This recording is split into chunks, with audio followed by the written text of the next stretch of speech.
Welcome back to Sunday Vibes, one and all. We're back in the pub, Chris, Pat and me to answer your questions. The first one was sent in by Chris Lucas. He says, everybody is talking about City and Liverpool to win the league, but is Chelsea's form going under the radar? Slipping under there like a stealth missile in the night. Okay, so at the start of this season on Sunday Vibes, we all said that Chelsea were our outside bet in terms of sneaking into a Champions League spot. Has anyone's opinion changed in the interim? Do we now think they should now have loftier ambitions, let's say? I think the top six is now split into two very clear subcategories. Got there eventually. Don't know what's happening there. I think there's Chelsea, Liverpool and City, and then there's Man United, Tottenham and Arsenal. Yeah, I think before the season we'd have said there was Chelsea, there were Man City and Liverpool, and then the other four. And now I think it's very clearly two groups of three, right? Yeah. Though we all did say, I think, that we'd put Chelsea third, didn't we, when we were ranking our top fours before the season. So, I mean, technically they're just living up to our expectation. Yeah. The defence, I think, has been much more impressive than the attack. So far, they're outscoring expected goals pretty substantially in attack. But in defence, they're one of only 5 teams in the Premier League who are conceding under 1 expected goal per game. And actually, their defence would probably look a whole lot better if it weren't for that one game against Arsenal where they had pretty much 20 minutes of one game is really the only time that they've looked dodgy at all this season. But they have had a fairly easy start to the season, barring of course that Arsenal game. Yes. And even then, that was Arsenal away from home under Emery, and he hadn't really embedded himself. What are we, like 15% the way through the season, an unbeaten start. Pep Guardiola has said before, hasn't he, that seasons are won and lost in sort of the first 8 games. So they've only beat, who's been put in front of them. I have been really impressed with Rudiger, actually. I think Rudiger... You like Rudiger a lot. ...is sort of defying all expectations. When he first came, he had Otamendi vibes, didn't he? A little bit rash, stepped out a little bit quickly, maybe a little bit ambitious with his passing as well. But he's become one of the best distributors, and I think a lot of Chelsea fans now see it as Rudiger plus 1 at the back, whereas last season it was maybe Christensen, it was maybe, whoever in that back 3, but in the back 4, Rudiger is the chief, let's say, and let's not forget he's playing on the same side a lot of the time, I recall, as Alonso, who's very forward thinking, so he kind of has to make up for his deficiencies. And I just think he is going to be sort of the most improved player in maybe the top 4-6 teams. Don't know if you've got any other candidates as well. Maybe someone else in that Chelsea side. Maybe someone at Liverpool. I think not necessarily most improved, but I think one of the most vital components of Jurgen Klopp's side at the moment is James Milner, and he's definitely flying under the radar in terms of what he's doing on the pitch. He was amazing last season. I know, and he was amazing but to be keeping obviously Fabinho out of the side and Jordan Henderson out of the side, I think we all kind of thought that the potential midfield 3 this season was likely to be Henderson, Fabinho and Keita, or if they signed a more attacking player, or didn't, it was going to be Lallana, Keita and Fabinho. But it hasn't been the case. James Milner has firmly locked down a starting midfield position, so potentially him. But just going back to Chelsea, we obviously had Rory on the show on the 12th man on Thursday, and he was saying that he thought this was one of the best midfield 3s he's ever seen at Chelsea, didn't he, in terms of Kovacic, Kante and Jorginho. And it's hard to disagree. They look unbelievable. I think this is my favourite midfield 3 around, like full stop pretty much. Though actually Busquets, Vidal and Arthur is quite fun at Barcelona. It's more fun than I expected. Arthur's settled quite nicely. But I don't know. I mean, the interesting thing about Kovacic in this team, and this is something that perhaps we've seen a lot. I think Olivier Giroud, when he played against Cardiff the other day, and admittedly it is Cardiff and it's at home, but I think he completed twice as many passes as Morata has done when he's played this season. And Eden Hazard scored a hat-trick. Kovacic was absolutely fantastic getting through on goal as well. I think Giroud had 4 key passes in the game. And what you see there is Giroud's much better at playing that facilitator role as a striker. He's not going to score as many goals as Morata. For whatever people say about Morata, he's an excellent goal scorer. What he isn't is a great link-up player. And that's what Giroud is actually fantastic at. Yeah. And if he's going to bring Eden Hazard into the goal and get him 5 or 10 more goals, was it 2, 3 assists against Cardiff, then he doesn't have to be as prolific as he has been as an impact sub for Arsenal in the past. And what I enjoy about Kante and Kovacic is their press is much more ruthless, it's much more active than a Chelsea midfield I've seen in a long time. I Yeah. think Kovacic, it's a shame they have not got an option to buy on him because he kind of completes that midfield. But we knew he would. He's so We've been smart. banging on about Kovacic He's so for intelligent. so And the long. way he's settled, he deserves an awful lot of credit It's for so it. nice being right about Kovacic. Yeah, you know? I mean, we we've are. been so right about Kovacic. And, He's and been so wrong good. about a lot of things. So Yeah. yeah, nice to get a big one right. But Ross Barkley, there is behind that midfield three, there is perhaps not the depth in midfield that Liverpool have. The forward line's not bad at Chelsea, but Liverpool, imagine if they'd signed Fekir. I think that performance against PSG, and I know that PSG are really lacking a six. You know, they sold Lo Celso, Thiago Motta retired. Last season in the Champions League, they really had Morata, Thiago Motta, God's sake, get out eventually, pulling the strings. They had Verratti, they had Rabiot, and they were really complementary with one another. Now Verratti's kind of injured, Tuchel said he's overweight.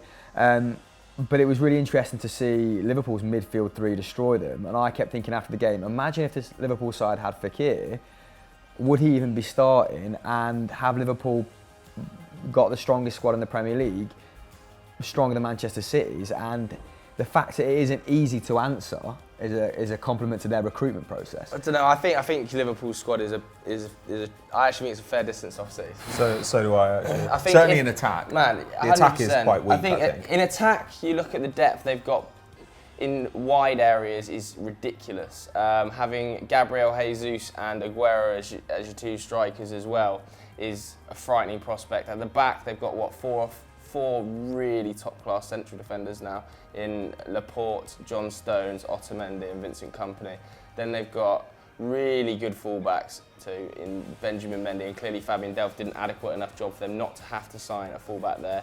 And the fact that they've lost KDB for the first 3 months of the season, and we're kind of there going, yeah, they'll be all right, David Silva, Bernardo Silva, Fernandinho, it's just so deep. Whereas I think if you took out one of the Liverpool front line, you're in a complete area I disagree. chaos. I think this Liverpool side is good enough to It's not adjust. as I think Daniel Sturridge and Dominic Solanke are excellent sort of. But they're nowhere near Gabriel Jesus. or excellent Sane's standings, level, are but this, Mahrez. this Liverpool side, I mean, Manchester City and Liverpool are similar in that their team is more than the sum of their parts, right? So it's a team effort. There's no one prolific figurehead in there like a Harry Kane or maybe like an Eden Hazard. So they can split the goals, split the impact across multiple points. But I think every player you just pointed out, Liverpool can go toe-to-toe with Manchester City in that area. There's no way they have a defender. They have centre-backs as deep as City. At fullback. That's, well, If you take Trent Alexander-Arnold out, who comes in? Robertson, Klein. Arnold, Nathaniel Klein. Yeah, I think Nathaniel Klein is, again, probably unfortunate not to be And started. if they drop Robertson, who comes in? Moreno.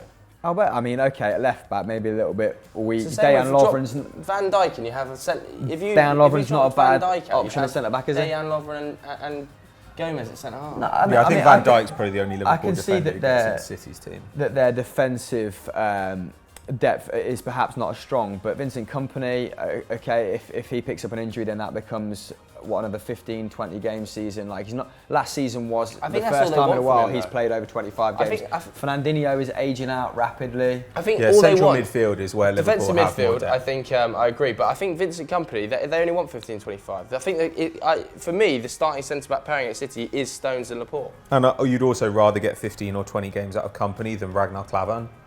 Klavan's It's gone, gone. hasn't he? Which is, but this is the point. This is the situation Liverpool were in last season. Now they've got Joel Matip, who was a starter for them like just over a year ago. Like, now he can't get a game in the side. So I don't know. I mean, like, you're always going to have one of your central defenders like not playing. There's very bigger much. ifs, isn't there? If Van Dijk gets injured, then I think Liverpool are City in are bigger deep, trouble if Laporte But or if Liverpool Stones have gets certainly injured. got the second deepest squad in the league. Whereas Chelsea, we Ooh, I said don't this know. on the 12th man. I think Chelsea are up there. I with don't know, but I Liverpool. feel like with Chelsea, they are extremely reliant going forward on Eden Hazard. In attack, Chelsea are quite thin, but on the rest of the field, like I think their defence, for instance, is actually really quite deep. They've got lots of good defenders. Their defence might be one of the best. Is arguably better than Liverpool's and City's in terms of the personnel they have available. No, it's once not you better than get past City's. the first rank. So I mean, I don't know really. I find I would prefer. Well, it'll be interesting to see what Liverpool's midfield ends up being kind of halfway through the season once Fabinho's blooded, because at the moment it's Wijnaldum playing at the 6 and he's he's actually been okay, but he's not doing a lot of defensive work. He's just getting protection from the guys around him. He was amazing against PSG. He's really good in big games. I think it's when they don't expect to have all the ball, Wijnaldum's a useful player. What he is bad at, he's horrible in a possession team. He's such a bad passer. He's a great presser, though. He really pressed. That's why he's in there. He pressed PSG. He's mobile. He's very mobile. His ability to carry the ball, exercising that transition. He was brilliant at sort of just running, wasn't he? With the ball, won a few very sort of tactile fouls. But what did you make of that midfield three for Liverpool against PSG? Because it was very workmanlike, but it had complete control over the game. I think the midfield three of Di Maria, Rabiot, Marquinhos, sort of, and who else was in there for PSG? That was pretty much it. And then they operated with a front three of Neymar, Cavani, and Mbappe. Yeah, Neymar dropping very None deep. of that midfield three for PSG created a key pass during the game. And I think that's a good indicator of how sort of pegged back they were. I think Neymar ended up creating 4 chances for PSG, which is a match high, but even he, after the first 20, 30 minutes, was sort of crowded out. I actually thought they managed the games so much better than I anticipated. And Jordan Henderson, I've got to say, Henderson and Wijnaldum have improved in the last year. Yeah, and go back to James Milner. I think James Milner has as well. He had a stellar season last season, but I think this season he's like Benjamin Button of football. He seems to be getting more agile, more active the older he gets. Klopp must absolutely love James Milner. I don't think anyone won more tackles than Milner. I bet he's one of the first names on the Klopp's team. During that game, in about the first 10 minutes, he put Neymar into the advertising hoarding, didn't he? Which I think everyone was a big fan of. Just talking about PSG, let's just touch on them a little bit, because I feel like Thomas Tuchel is struggling a little bit to implement the same philosophy that made him so successful at Borussia Dortmund. They looked a bit disjointed, but they disjointed. are quite thin in the midfield at the moment, though. Having to play Marquinhos there. They are, but I wasn't the biggest fan of how deep Neymar was dropping to pick up the ball, and I don't know whether that's because there was a lack of creativity and quality in the midfield, so he felt like he had to do it. Well, and this has been a concern we had before the season, right? Whether Neymar was going to buy in. Right, and I'm not overly convinced that he got the fullbacks he wanted in the summer, and I think that's going to cost them in the Champions League. I don't think Bernat is anywhere near the quality of a fullback needed to win a Champions League.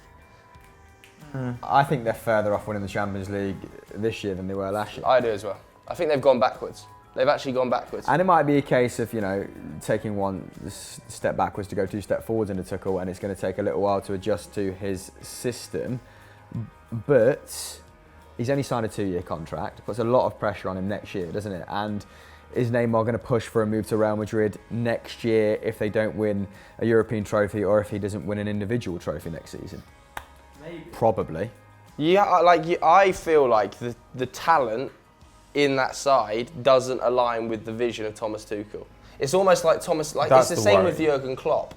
I feel like Jurgen Klopp is better suited to a Liverpool than a Manchester City, where he's grown the talent and he's gone out and got very specific players, whereas PSG are all about identifying superstars and just trying to get commercially viable products out of players. Well, in a way, that might mean that if they do sell Neymar next summer and Tuchel can kind of do what he wants to some extent, then we might actually end up somehow with a team that has less star quality but is actually better overall. But I think it's very early to discount PSG. I think they could easily have come out of that game with at least a draw. They could have. Liverpool rode their luck at times in the first half, which you have to do against that quality of front three, and they could easily have come away with a draw in the second half if Firmino doesn't just bang one right in the corner. So when you look at them, they still have the quality. I mean, I think that last year, if Tuchel in this game had available to him the personnel that Emery had in some of the big games last season, I think they would have been more impressive against Liverpool.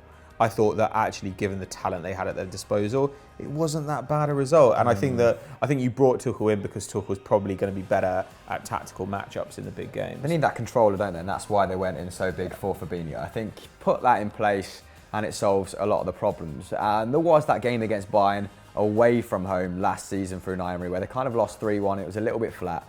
Maybe a bit unfortunate there. If they'd started the Champions League campaign with that victory, we'd probably be saying sort of similar things last year as to this year. But I do think they're a little bit weaker, and it's a tough project to manage, this new PSG project. So hard. It's a proper poison chalice, I think, for a lot of managers. And I think Tuchel potentially made the right decision because he is going to win trophies and definitely going to win domestic titles. But he's going to be judged on the European stage, Thomas Tuchel, and it's a big challenge. Big challenge for him to take that PSG team further than the quarterfinals. So who are your favourites for the Champions League? I mean, it feels a little bit sort of silly to do it after one game, but who do you think is best equipped for a good Champions League campaign then? Not necessarily based on the first week's results. I actually thought going into the season City were in the best position of any European side to challenge on multiple fronts in the Champions League as well. But having said that, they were dreadful against Lyon in certain areas. In the second half, they could have pulled it back, but so sloppy, so un-Guardiola-like in that first half, particularly Fernandinho. Really unusual, yeah. They had a high number of shots, didn't they? I think they had double the shots on target to Lyon, but they're just really low quality chances, which is not something you associate with City. Normally when a result like this happens, like Sterling or someone's got themselves in a really good position and missed a clanger, but that wasn't necessarily the case, was it? It wasn't. What about you, mate? Probably Barcelona. Barcelona have gelled a lot better than probably we thought, and they're so much deeper this season than they were last year, both in attack and in midfield. I look at Real Madrid and I still think that probably against some of the bigger sides, it will be easier to deal with them than it was in the Ronaldo days. Juventus, though, think about Juventus. They often do this where they're a little bit poor to start the season. They've done this in the last 2 or 3 years, where they've been not quite as good as you want them to be. And they've maybe lucked into some results early doors because of great finishing or whatever. And then normally Allegri really figures it out a couple of months into the season and they go on a tear. Yeah. So I would not be surprised if come November, Juventus turn into a juggernaut and people are starting to get worried. Yeah, still a pretty convincing win away from home against a good Valencia side. I mean, they were missing Jeffrey Kondogbia, who's a huge loss, but it should have been 2-0 before Ronaldo got sent off, shouldn't it? Yep. No, I agree. I'd definitely put Juve in there.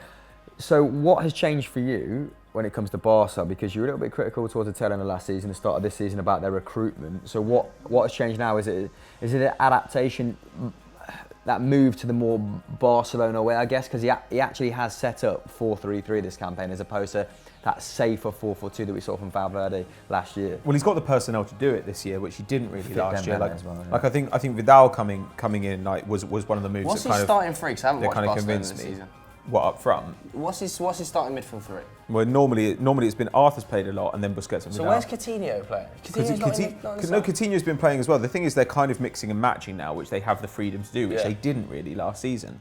He loves Rakitic. Rakitic normally, it's Rakitic, Busquets +1. Rakitic is one of those guys who's just useful in that he can do a bit of everything. But like, you kind of so you buy 2 guys in central midfield, and Arthur has adapted quite quickly, and suddenly you go from having a very thin midfield to a really strong midfield. That's a simple fact. Busquets looks like he's slowing down a bit. Busquets is looking mortal, but at the same time, like a mortal Busquets is still pretty much better than any other defensive midfielder in the world. And in the Champions League tie against PSV, he covered the 3rd highest amount of ground. And this is still, Well, he's just a perpetual motion machine. But like that attack as well, I mean, there are going to be times this season where they can rest Suarez for a Champions League game and play, Dembele, Malcolm, Coutinho and Messi. They can do that. They could probably even rest Messi at some point if they really wanted to. Like, it's remarkable, really, the depth there. The only question will be how their defence is looking, because Piqué has started the season slightly erratically. And against, was it Sociedad the other day, where they came from a goal down to come back, and they were rubbish. Like, they shouldn't have won that game. Yeah, so Titi also picked up a red, didn't they? Yeah, but they rode their luck. They rode their luck, definitely. Who's their backup centre half, Lenglet? Yeah, they're going Lenglet. Yeah, because he's going to have to, start in the next next Champions League game. He's a very good player. Rotation there of Lenglet as well, hasn't there? Very good season. I think he'll bed well into the side. Really good distributor. I think Lenglet is actually probably the long-term heir to. What's Piqué. Piqué, I was going to say Puyol, to Piqué, long term to Piqué in that side, because he has that ability to step out. He's very confident, very good distributor as well, like I said. I think the defence will sort of figure it out. Nelson Semedo and Sergio Roberto were kind of rotating in that right back berth, weren't they, last season? Yeah, but they've been rotated this season. But I think. Roberto can also play in the middle as well, can't he? They've got scary sort of rotation. I think that's definitely probably the favourites. What do we think of Tottenham midweek? What was our thoughts on them? Because I feel like Pochettino is struggling a little bit this season.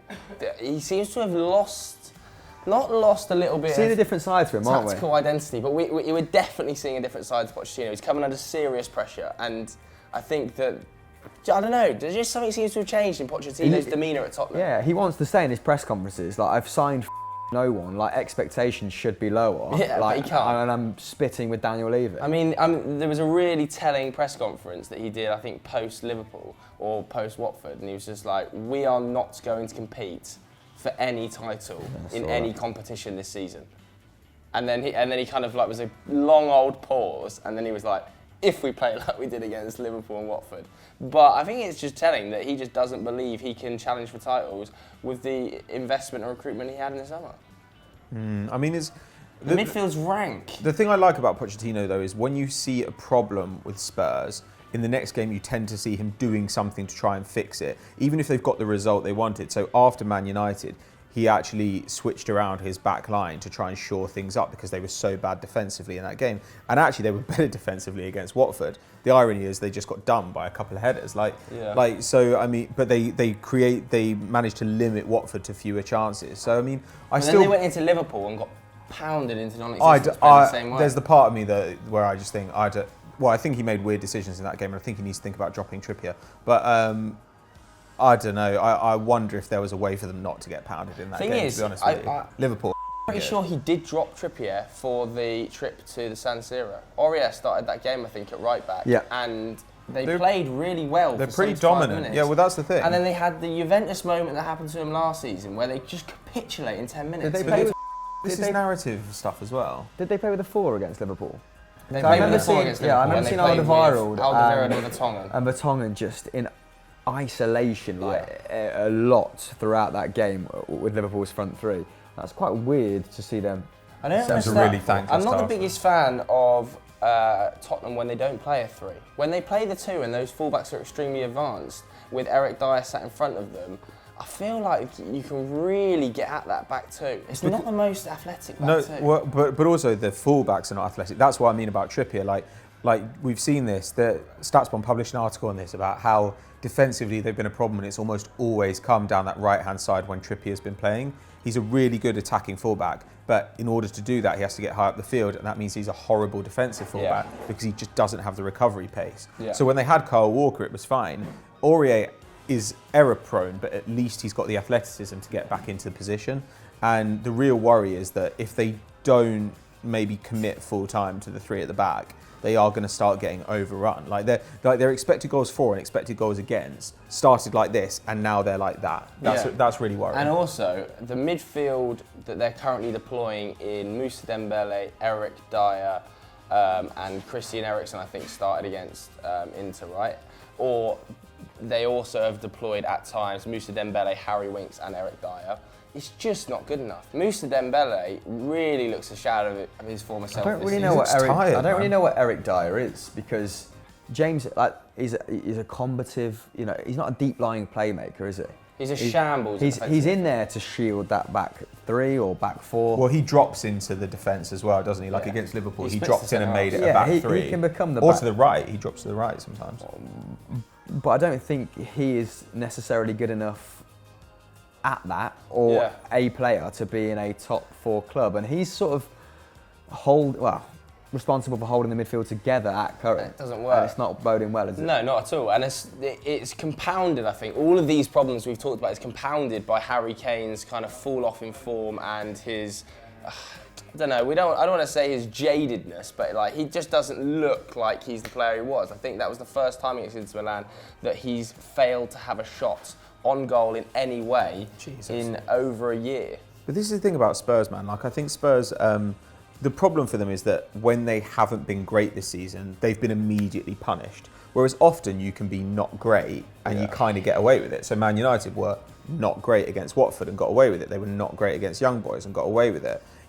Arsenal not great against West Ham and Cardiff and got away with it. Spurs haven't had that luck so far this season. Yeah. I'm not saying they haven't had that luck in the past or that they deserve it, but often you see the big sides, one of your stars will just ping one into the top corner because that's what really good footballers do. Yeah. And if Spurs don't have that happening, then they're going to lose some of these games and slip into the 5th and 6th. I remember from the Inter Milan game that there's a ball from Christian Eriksen that's just unbelievable, sublime, and Harry Kane. Any other day, Harry Kane puts that into the top corner. I also think, as error prone as Hugo Lloris can be because of his playing style. Michel Vorm at number 2 has just deputised extremely poorly, and they have conceded 3 or 4 goals in 3 fixtures, which Hugo Lloris simply does not concede. Yeah, the Wijnaldum one. And the Wijnaldum header.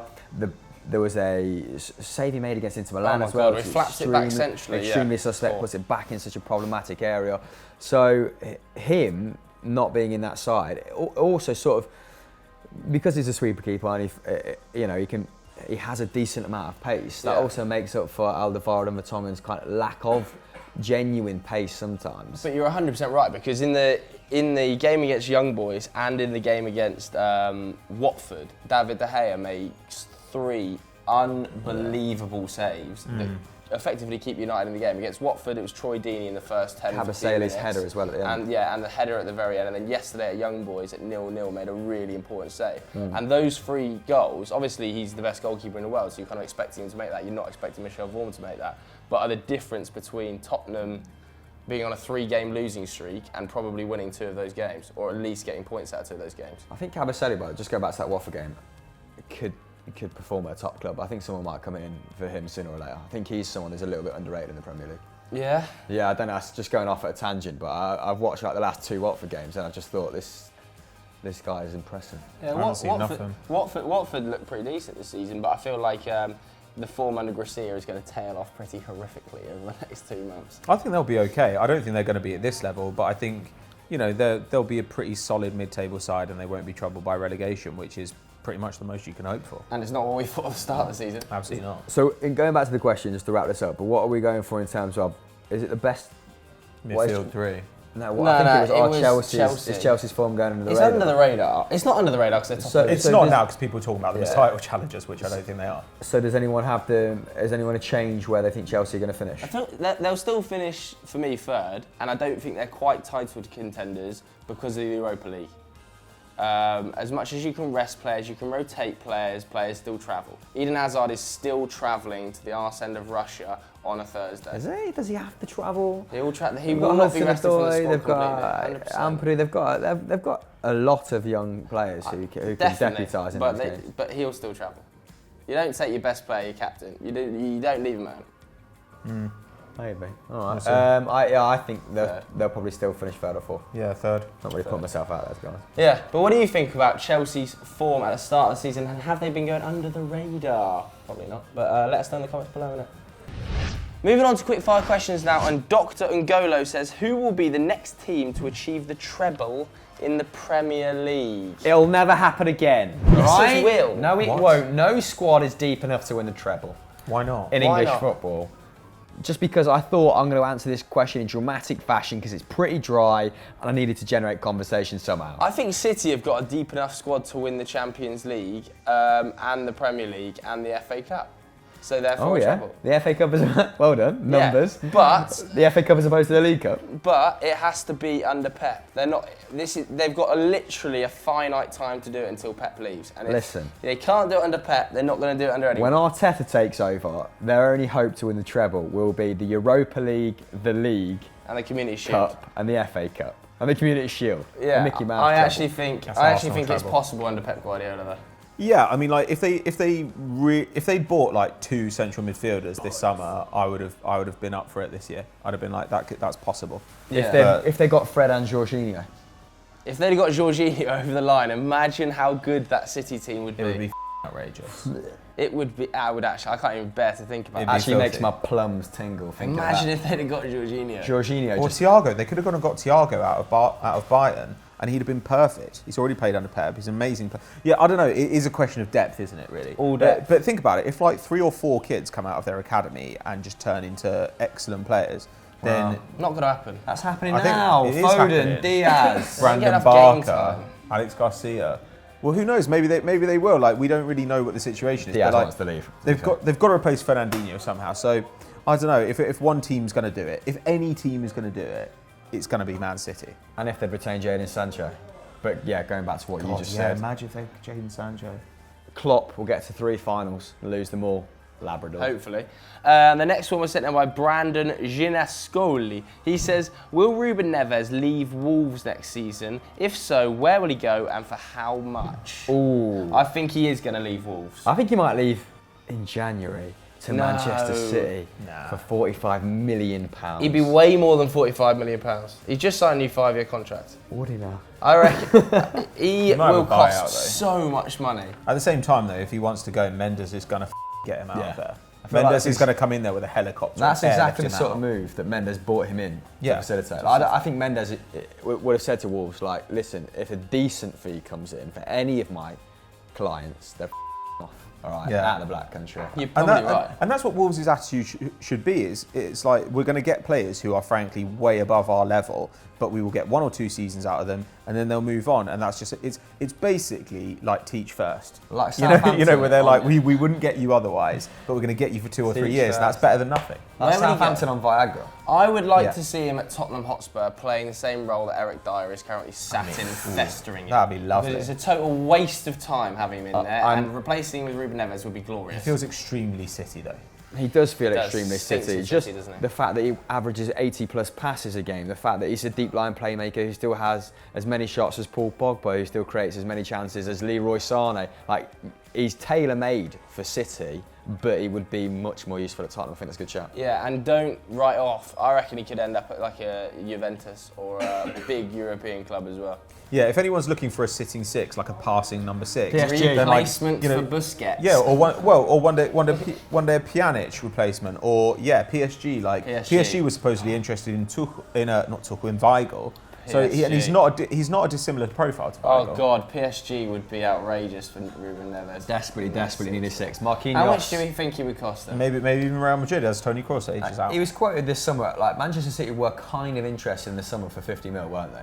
I think that's a fair And that's price. without any Premier League experience. With a season of Premier League football under his belt, I think it raises. Yeah, he 25. did have Champions League experience though, didn't he? Which Yeah, kind exactly. of leveled I think that he might out. go for like a 60, 70 million. I think they'd pounds. probably pay 60. Like I think that Wolves would try and gouge you for the extra 10, Yeah. but I think he's probably worth closer to 45. There's a, His there's a age City profile tax, as well. isn't there? There's a City tax. Yeah. If they're like Mahrez, if they're in PR, stick another 50. His age profile's so good as well. He's still so young. Yeah. It would be a great sign if whoever picks him up. The final quick fire one then before we move on to personal questions was sent in by Phil Matthews. He says, should Chelsea offload Morata and bring in Icardi as a replacement? No, what a fucking stupid idea. I think that's a great idea. I think that's a stupid idea. Why? Icardi's a very good goal scorer, and so is Morata. But more importantly, we were literally just talking earlier about how Morata is not necessarily good enough in the link-up play for what Sarri wants. Icardi is even worse at that. Icardi is your typical poacher. Like, don't get me wrong, he is capable of creating,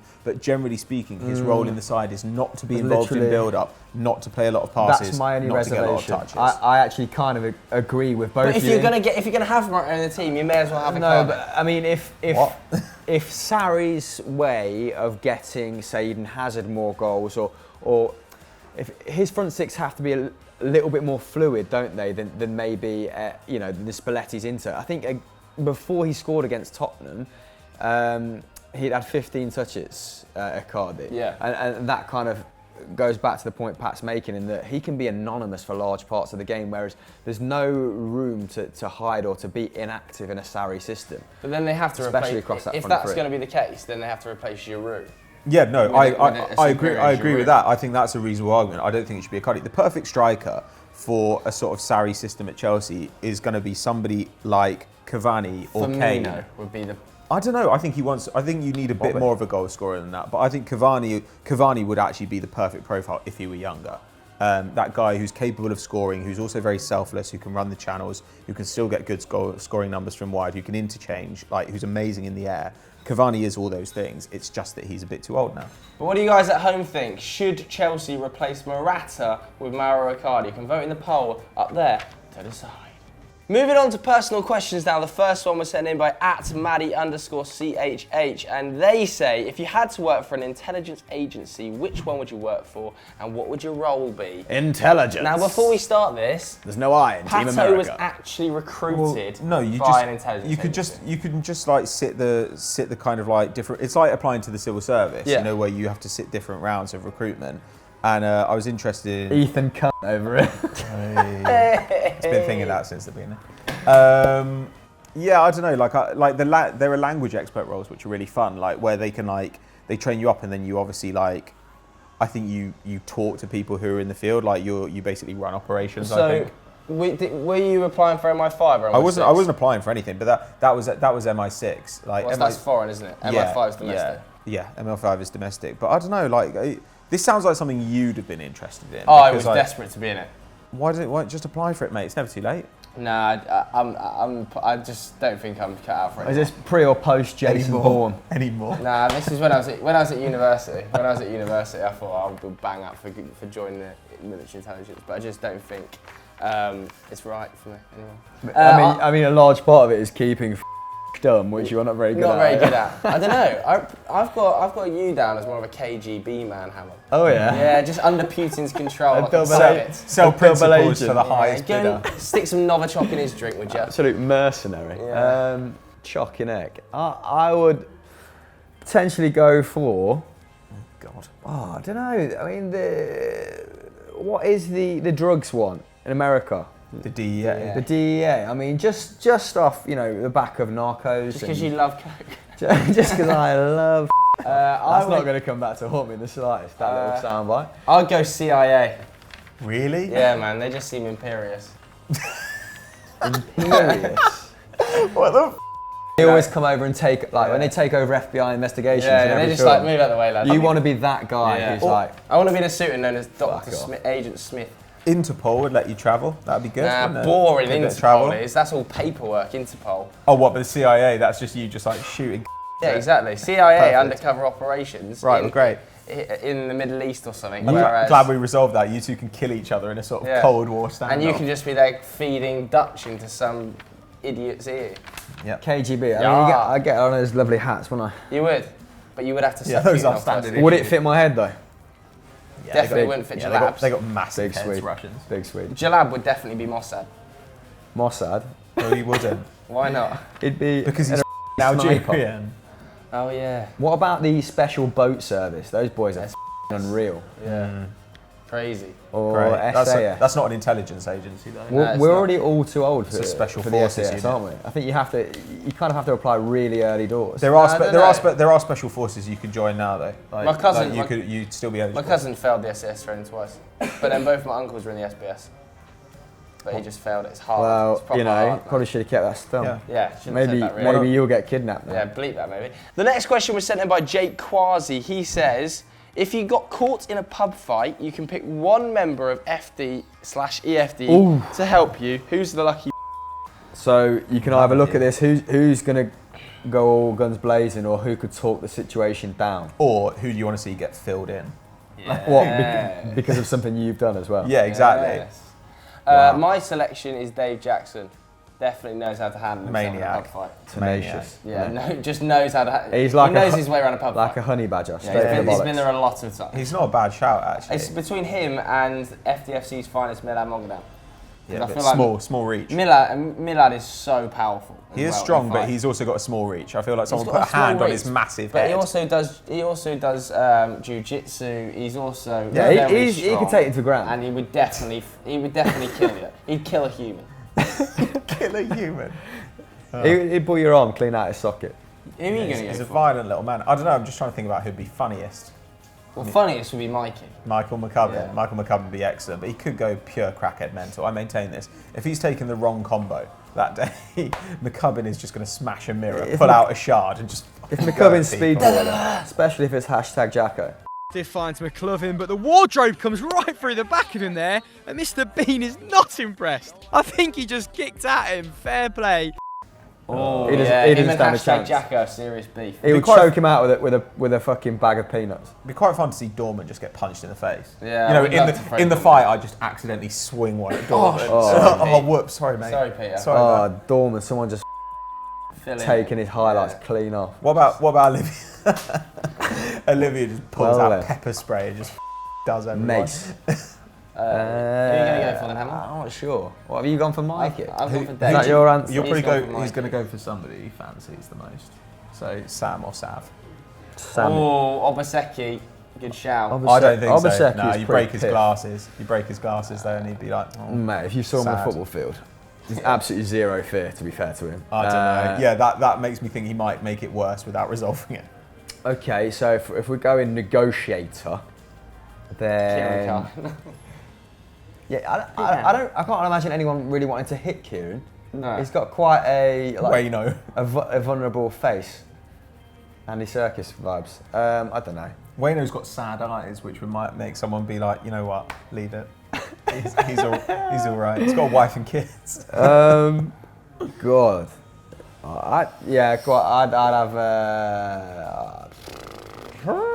Oh my God. Just ask the question. It's difficult, isn't it? Yeah, I'd probably go Dorman as well. Or Temps, just because I can Temps will imagine. clickbait him in. I can imagine his swing just almost being like he's a slow guy, isn't it? Yeah. Him throwing a punch like a week later. But he'll After the clickbait fact. people in. Is that the place? Oh yeah, sorry. And the final one then, just to wrap up, Jose Benavidez says, as someone who lives in the US, please for the love of God, enlighten me on what Nando's is. It's a mediocre chicken restaurant. It's basically you're wrong. grilled, is it Portuguese? Yeah, it's Grilled peri-peri. Portuguese Slash peri South peri African, yeah. chicken. It's Yes, comfort that's food, South isn't it? It's amazing. Comfort food. At Football Daily, we have one every Friday. Makes you feel safe. It really does. George Wright is addicted. It's not good. I saw him snorting a Nando's the other day, just 2 wings. Just racking up the Wings. just racking up the peri peri Yeah. salt and just caning it. But Crazy. you're not missing literally out just a much if restaurant. you've had grilled chicken. Then You've pretty much had a Nando's. cool. Yeah, so that's the end of Sunday Vibes this week. I mean, What- it and ended what on an a pretty ending. dismal, Vintage pretty dismal note. episode. But, what should people do next? Jesus Christ. I mean, Yeah. Check That out Continental fine Club. price. Check out Continental Club from Friday. Check out this week's 12th Man, which was the final edition with Chelsea Rory. And obviously UCL Review, all our other great videos from the week are up and running. Plus, Stat Wars The League, the first edition, that's come out this week. Me versus you. Me versus you. I'd say that was your best ever M board. That was actually So tight. Ruined it. You ruined it. Bye. namaste.